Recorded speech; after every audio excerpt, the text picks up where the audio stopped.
Si le motu Ouattara, situé à près de 2 km dans le sud de la Paste Avamoa, vaut l'expulsion, c'est bien pour sa beauté ainsi que sa tranquillité.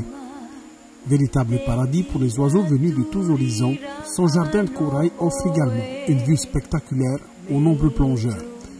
Oublié par le temps dans un calme originel depuis des décennies, ce motu se prépare à un grand changement de rythme de vie.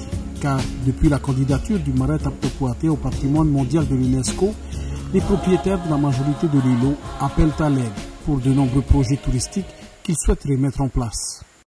Nous n'avons pas les moyens pour relancer des projets. C'est pour ça qu'on a voulu intégrer aujourd'hui pour qu'on puisse avoir des informations, des aides pour faire fructifier nos projets. C'est pour ça que nous avons voulu demander des aides, enfin un peu partout. Et c'est ce qui s'est passé ce matin. Comment gérer, comment lancer, tout cela.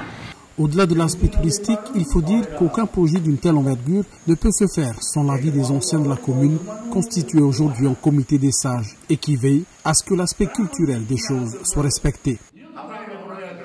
C'est le garde-manger, ils ont besoin de se nourrir afin que demain, ils puissent en profiter, eux et leur descendance. C'est pour ça que nous sommes là.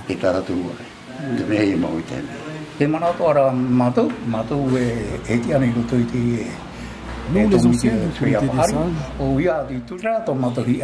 voilà ce à quoi nous aspirons, à ce que ce projet soit inscrit, car si cette richesse n'est pas exploitée et entretenue, demain, elle risquera de disparaître. Afin de les aider dans leur démarche administrative ou un éventuel financement, ce sont vers les professionnels des services concernés du pays qu'ils se sont tournés ce matin lors d'une réunion organisée à cet effet. On peut aussi imaginer que dans ces endroits-là, dans un site qui a un patrimoine culturel fort, finalement la pêche c'est aussi un patrimoine culturel. Et donc peut-être pouvoir réserver à ces endroits des pratiques traditionnelles, ça peut être quelque chose qui fait partie du développement touristique, parce qu'il peut y avoir aussi un guide qui est là pour expliquer un petit peu les méthodes de pêche, et ça peut peut-être être envisagé comme une activité touristique aussi, et qui permet aussi de pêcher du poisson et de le vendre. Bon, après, au niveau de la pêche, il y a aire marine protégée et zone de pêche réglementée. Parce que si vous interdisez la pêche, ça sera tout interdit, quoi.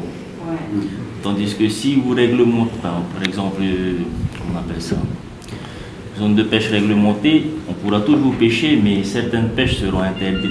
Par exemple, filet, pêche de nuit. Voilà.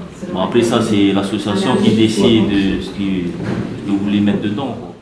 Et nous sommes contents aujourd'hui parce que nous avons un plus pour nos projets, pour l'avenir.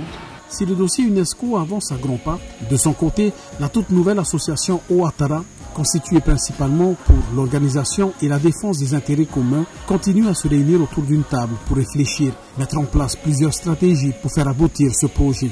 Un projet qui permettra sans aucun doute aux nombreuses familles de la commune d'être demain les acteurs principaux d'une activité lucrative pour le bien des futures générations.